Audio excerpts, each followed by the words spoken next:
সুস্মিতা, আসলে আর একদিন পরেই কিন্তু ঈদ, এবং সেই আনন্দকে পরিবার পরিজনদের সাথে, আপনজনদের সাথে ভাগ করে নিতেই কিন্তু সবার এই বাড়ি ফেরার তাড়া। এবং আর যেহেতু একদিন পরে ঈদ, এ কারণে কিন্তু আপনি দেখতে পাচ্ছেন যে মহাখালী বাস টার্মিনালে কিন্তু চাপটা রয়েছে, তবে গতকালের চাইতে কিছুটা কম। এবং আজ যেহেতু এখানে যারা আছেন এবং যারা বাস কর্তৃপক্ষ আছেন, তারা কিন্তু বলেছেন যে এখানে আসলে আজ যেহেতু গার্মেন্টস কর্মীদের ছুটি হয়েছে, সে কারণে তাদের একটা চাপ রয়েছে। এবং আমরা গতকাল যেটি দেখেছিলাম যে অন্যান্য বাসগুলোর তুলনায় এনা পরিবহনের সামনে ভিড়, আজ কিন্তু অন্যান্য যে পরিবহনগুলো রয়েছে মহাখালী বাস টার্মিনালে, আবদুল্লাহ আশা রয়েছে, আলম এশিয়া, সোনার বাংলা, এই শৌখিন, এইগুলোতে কিন্তু কাল আমরা ভিড় দেখিনি গতকাল, আজ কিন্তু আমরা সেখানে ভিড় দেখতে পাচ্ছি। এবং বরাবরের মতোই প্রতি বছরের মতো বাড়তি ভাড়া নেওয়ার অভিযোগ রয়েছে। এবং আইন শৃঙ্খলা বাহিনী যারা রয়েছে তারা বলছেন তারা কঠোরভাবে বিষয়টি পর্যবেক্ষণ করছেন, কিন্তু যাত্রীদের যে অভিযোগ সেটি কিন্তু রয়েছে। এবং আসলে এই যেন তারা নির্বিঘ্নে পার হতে পারে, সে কারণেই কিন্তু সব ব্যবস্থা নেওয়া হয়েছে। কিন্তু তারপরেও বাড়তি ভাড়া কিংবা ফিটনেসবিহীন যে যানবাহনের যে অভিযোগ, সেটি কিন্তু রয়েছে। সুস্মিতা। সূচনা, আপনাকে ধন্যবাদ। এবারে চলে যেতে চাই কমলাপুরে, আছেন সম্রাট হোসেন। সম্রাট, ট্রেন সময় মতো ছেড়েছে কিনা, কি অবস্থা কমলাপুরে জানাবেন।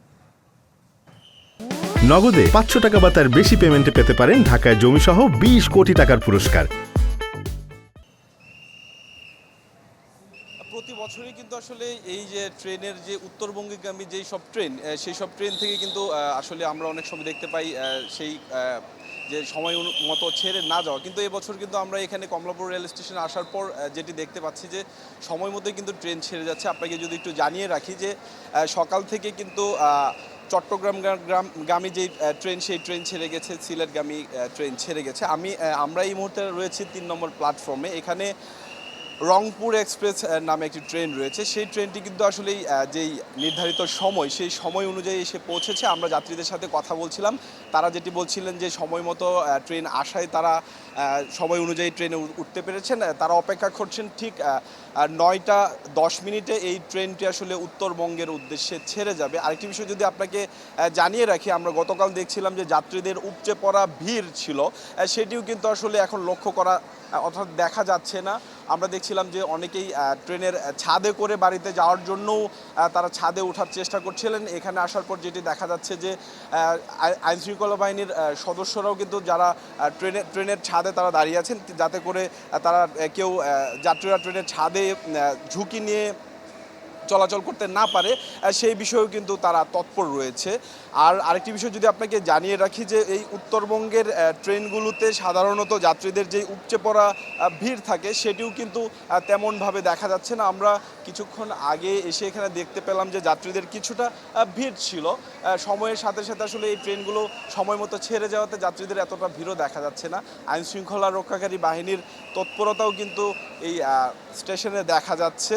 তারা যাত্রীদের খোঁজখবর নিচ্ছেন, পাশাপাশি ট্রেনে কোনো ধরনের অরাজকতা কিংবা কোনো ধরনের অনিয়ম যেন না হয়, সে বিষয়ে খেয়াল করার জন্যই তারা কিন্তু এই স্টেশনে এসেছে। তো এই ছিল কমলাপুর থেকে সবশেষ।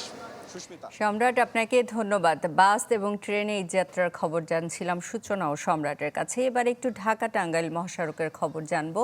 আপনারা জানেন যে এখানের এই মহাসড়কের রাস্তায় ধীর গতি আছে, যানবাহনে কিছুটা, কোথাও কোথাও আছে যানজট। এই বিষয়ে জানাতে আমাদের সাথে যোগ দিচ্ছেন মাসুদ রানা। রানা, ঢাকা টাঙ্গাইল মহাসড়কে এই মুহূর্তে কি পরিস্থিতি দেখছেন আর কোথায় আছেন জানাবেন।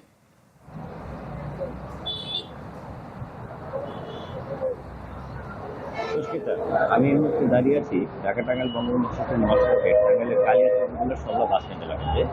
আমার পিছনে আপনি দেখতে পাচ্ছেন এখন গাড়িটা কিছুটা ধীরগতিতে চলাচল করছে, কিন্তু কিছুক্ষণ আগেও কিন্তু এই যে গাড়িগুলো কারণে কিন্তু এখানে আমি আগে 12 কিলোমিটার যানজট দেখা দেয়, পরবর্তীতে তা কমে 8 কিলোমিটারে আসে। এখন বর্তমানে আপনি দেখতে পাচ্ছেন যে ধীরগতিতে গাড়ি চলাচল করছে।